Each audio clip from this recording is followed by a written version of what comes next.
اللہ اللہ اللہ اللہ رسولہ الکریم اما بعد فاعوذ باللہ من الشیطان الرجیم بسم اللہ الرحمن الرحیم۔ شب معراج رجب کے مہینہ میں ہر سال مسلمان جو ہے اس کا انتظار بھی کرتے ہیں اور شب معراج کے رات کو عبادات بھی کرتے ہیں۔ چونکہ ہمارے ہاں کسی رات کو مختص کر کے عبادت کرنا بدعت کہلاتا ہے، لیکن یہ بھی بڑی بات ہے کہ مسلمان کم از کم یاد دہانی رہتی ہے اس چیز کی کہ ہر سال بار بار شب معراج آتی ہے، شب برات آتی ہے، لیلۃ القدر آتی ہے، ربیع الاول آتا ہے، محرم آتا ہے، تو پھر ہمیں تازگی رہتی ہے۔ ورنہ بہت سے ممالک ایسے ہیں ان کو، ان کی اولادوں کو، ان مسلمانوں کی بچوں کو ان راتوں کا بھی نہیں پتہ، اور پھر وہ اس اصلاحی محافل سے بالکل محروم ہیں۔ تو یہ اللہ کا بہت بڑا فضل ہے کہ ہمارے پاک و ہند کے اندر لوگ ان چیزوں کو یاد رکھ کے اپنے ایمان کو تازہ کرتے رہتے ہیں۔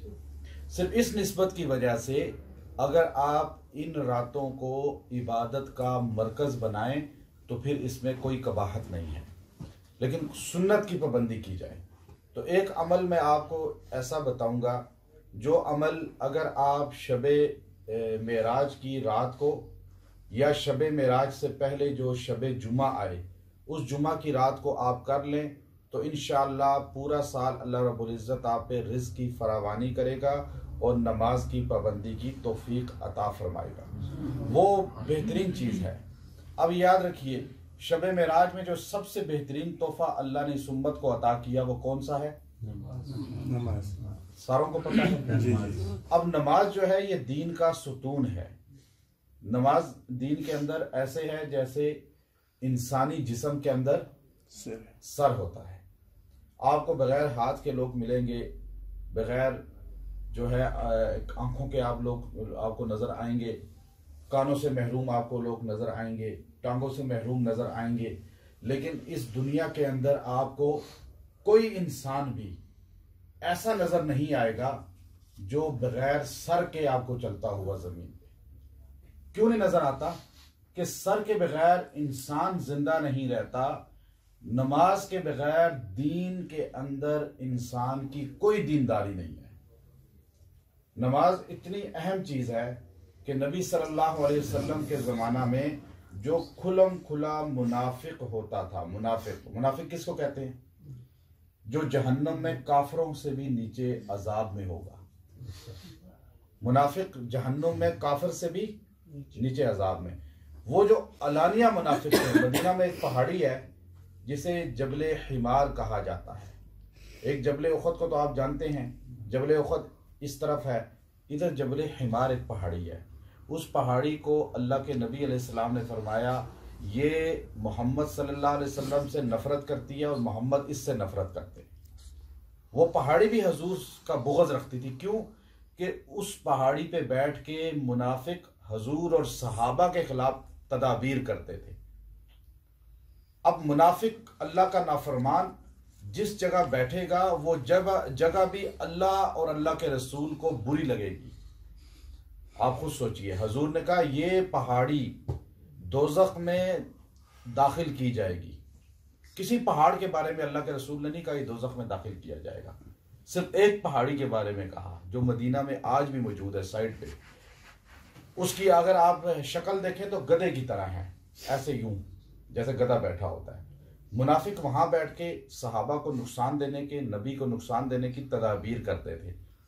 اب یاد رکھیے، جو علانیہ منافق ہوتا تھا وہ بھی نماز میں جماعت میں شریک ہوتا تھا۔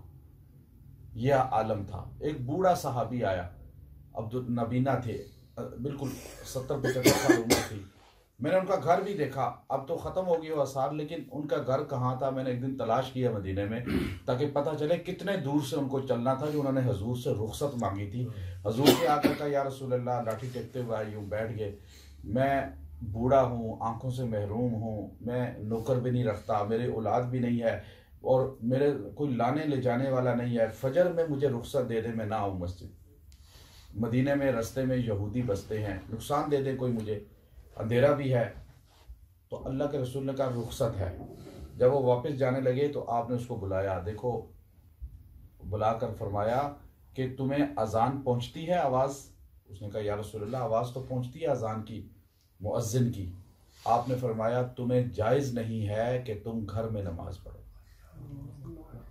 اس 70 سال کے بوڑھے کو جائز نہیں ہے تو آپ اور مجھے کیسے جائز ہے؟ گھر میں تو دور کی بات ہے، پڑھتے ہی نہیں ہے نماز۔ آپ لوگ کس لیے آئے ہیں؟ مسائل لے کر کہ بھائی آپ تعویذ دے دیں، کوئی وظیفہ دے دیں۔ اب مجھے بتائیں، یاد رکھیں یہ بات، آپ کروڑ بار کوئی وظیفہ پڑھ لیں، بڑے سے بڑا وقت کو، چونکہ ساعت دیکھی جاتی ہیں ستاروں کی، ان ساعت میں اگر تعویذ مجرب سے مجرب لکھ کے بھی آپ کو دے دوں، آپ نے نماز کی پابندی نہیں کی تو کسی وظیفے تعویذ کا اثر آپ کو نہیں ہوگا۔ آپ کو بس تعویذ دے دیں۔ ہمارے مخلوق، ہمارا جو لوگوں کا ذہن ہے نا، وہ صرف مصنوعی چیزوں کی طرف بنا ہوا ہے۔ فرائض سے محرومی ہے، عورتیں نماز پڑھتی ہی نہیں، گھروں میں بالکل محرومی ہے نماز کی عورتوں کی، اور مرد کو احساس ہی نہیں ہے کہ بھائی گھر میں جائے گا، روٹی پکی ہے، روٹی تو لے لے گا پکی، نماز کی نہیں فکر۔ ایک بے نمازی کے ہاتھ کے کھانے کا جو نقصان ہے، وہ انسان کے دل سے نور ایمان ضائع ہو جاتا ہے، ختم ہو جاتا ہے۔ اس لیے صحابہ اکرام جو تھے، وہ جب آتا تھا کوئی تو محسوس کر لیتے تھے کہ اس بندے کے جو چیز لایا ہے اس میں تو نورانیت ہی نہیں ہے، کیونکہ یہ کسی بے نمازی کے ہاتھ کا بنا ہے۔ سر سکتی جیل میں تھے، رحمت اللہ علیہ، بہت اللہ کے ولی ہیں، بڑے جیل میں تھے۔ تو ایک آدمی نے کہا جی کہ میں کھانا بیچتا ہوں، کھانا لے کے گئے، لیکن آگے سے جو بندہ لے کے گیا اندر ان کے کمرے تک، اب جس نے بنایا تھا وہ تہجد گزار، رات دن عبادت کرنے والا، لیکن جو آگے لے کے گیا وہ نماز نہیں پڑھتا تھا۔ تو آپ کے پاس جب رکھا تو آپ نے کہا اس میں تو نورانیت ہے ہی نہیں کھانے میں۔ تو اب پتہ یہ چلا کہ جب بے نمازی کا ہاتھ بھی کسی چیز کو لگتا ہے تو اس سے نور ختم ہو جاتا ہے۔ تو ہمارے گھر میں نور کیسے آئے گا؟ لڑائیاں، جھگڑے، بیماریاں کیسے ختم ہوں گی؟ تعویذ سے ہوں گی یا نماز سے ہوں گی؟ تعویذ علاج ہے، بعد کی چیز ہے، یاد رکھیں، وہ ثانوی چیز ہے، دم ثانوی چیز ہے، اول کیا ہے؟ نماز، اللہ کی اطاعت، اللہ کو سجدہ کرنا۔ اب یہ آپ کو بتاؤں، آپ ان راتوں میں شب جمعہ، ابھی یہ جو شب جمعہ آنے والا ہے نا، یہ شب معراج سے پہلے ہے۔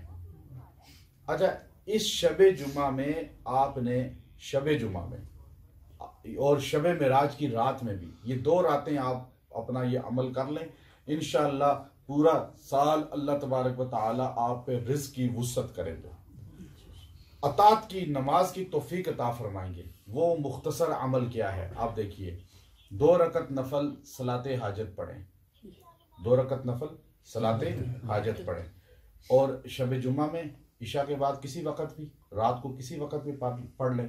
شب معراج میں رات کو کسی وقت بھی، فجر سے پہلے عشاء اور فجر کے درمیان یہ عمل ہے۔ آپ نے 2 رکعت صلاۃ حاجت پڑھنا ہے، اس کے بعد آپ نے بیٹھ کر درود ابراہیمی کو 41 بار پڑھنا ہے، درود ابراہیمی کو، اور اس کے بعد آپ نے یہ پڑھنا ہے السلام علیکہ ایہا النبی ورحمۃ اللہ وبرکاتہ۔ ساروں کو آتی ہے نا یہ؟ سارے پڑھیں، السلام علیکہ ایہا النبی ورحمۃ اللہ وبرکاتہ۔ یہ آپ 41 بار پڑھیں گے، یہ بھی 41 بار پڑھیں گے، اور پھر آپ دعا کریں انشاءاللہ اس کی برکت سے آپ کو اللہ رب العزت رزق بھی وسیع عطا فرمائے گا، اور آپ کو نماز کی بھی توفیق عطا فرمائے گا۔ اس میں اللہ سے دعا بھی کریں، یا اللہ مجھے پابند بنا دے اور رزق وسیع عطا فرما دے۔ یہ 2 راتوں کا عمل ہے اور بہت مختصر عمل ہے، بہت مختصر عمل ہے۔ اس میں آپ کو کتنا ٹائم لگے گا؟ چند منٹ۔ لیکن اس سے نیت رکھ لیں کہ اب میں نے انشاءاللہ نماز کو کبھی نہیں چھوڑنا۔ پھر اگر آپ نماز جب بھی پڑھیں، ہر فرض نماز کے بعد اگر 3 بار درود ابراہیمی پڑھ لیا کریں، نماز سلام پھیر کر، تو آپ کا تعلق اس رات کے ساتھ جڑ جائے گا اور رزق انشاءاللہ آپ کی طرف آنا شروع ہو جائے گا. یہ بڑا خاص عمل ہے, انشاءاللہ اس کی پابندی کریں گے. وآخر دعوانا ان الحمدللہ رب العالمین. اللہ اللہ اللہ اللہ.